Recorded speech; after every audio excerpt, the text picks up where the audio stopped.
are you blocking out, and how much? What's a good day look like where you produced enough that you can rest easy? Yeah. Okay, so mostly during the school year. So just looking at the calendar, summer, I tell myself I'm going to get a lot done, but I have 3 kids whom I love. I like their company. So I find it very difficult to be productive when they're home. I mean, now they're all 3 teenagers, so there's a lot of coming and going, so I do have my time. But as far as maximum productivity, I can cook starting like the day after Labor Day when school starts, all the way through, till June. And usually I get up, get people out the door, make lunches, all that good stuff, and then take a walk because I had sciatica from so much sitting. Because it's you and your laptop.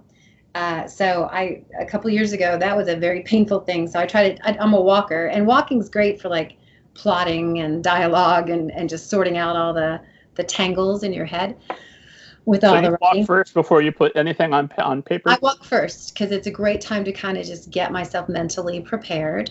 And then I come back and often don't bathe, just jump onto the laptop and go. And on good days, man, I do not get up again until I have to go pick a kid up at 3 or 4 or 5, which is how I feel like I've been able to do the recent novels, because I think novel writing, I mean, any creativity you're doing takes time. Like my sister does accounting, and not to compare one endeavor versus the other, but with math and with some things you do in life, it's charts and columns and you just go.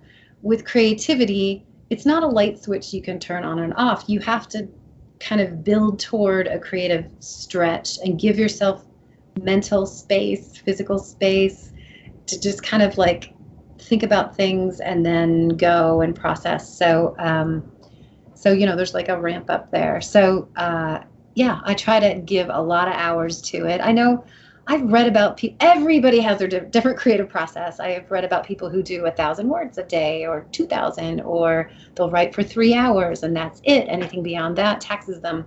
I am not that way. I am probably unhealthy in that I'll just like slog like Godzilla through as many chapters as I can get, do that brain dump, and then come back to it and then make sure that those things that you plant at the beginning show up, that you give the payoff at the end, which requires constantly going through your 40,000 or 60,000 words.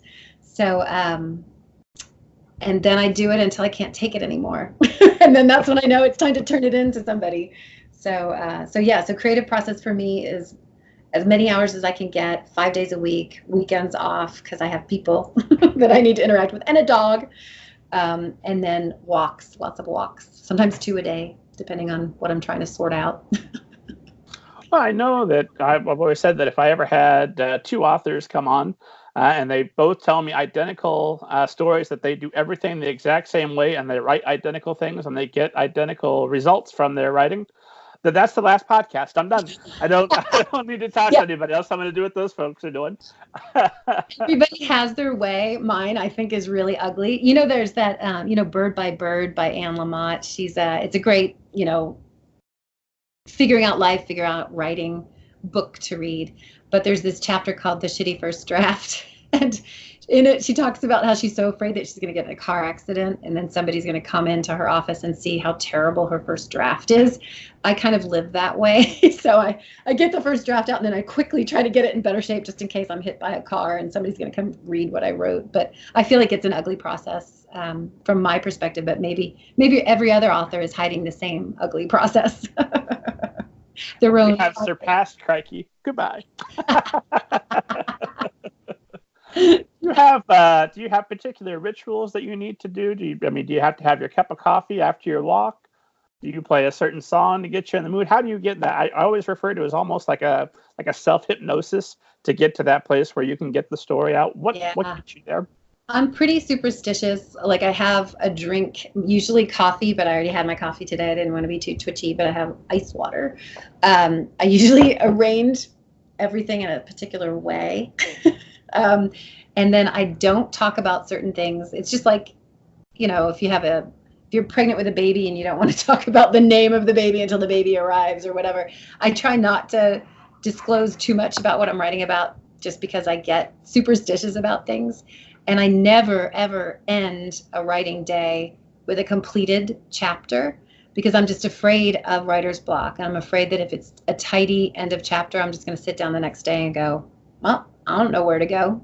So I almost always end middle of a chapter, mid-thought, so that I can sit back down, read where I was, and then go again. And that's a pretty big superstition with me. I'm a little weird that way. Pretty jumping ahead a little bit, because I've been stalking you online, and I know that you are an ardent plotter as opposed to a pantser, and a lot of times you're writing historical fiction. So there's certainly a precedent that you have to follow to some degree. Does that still put you in a position where you feel like you need to leave the chapter unfinished or start a new chapter before you end the writing day? Yeah. I guess I'm just curious why that doesn't counterbalance by the outline.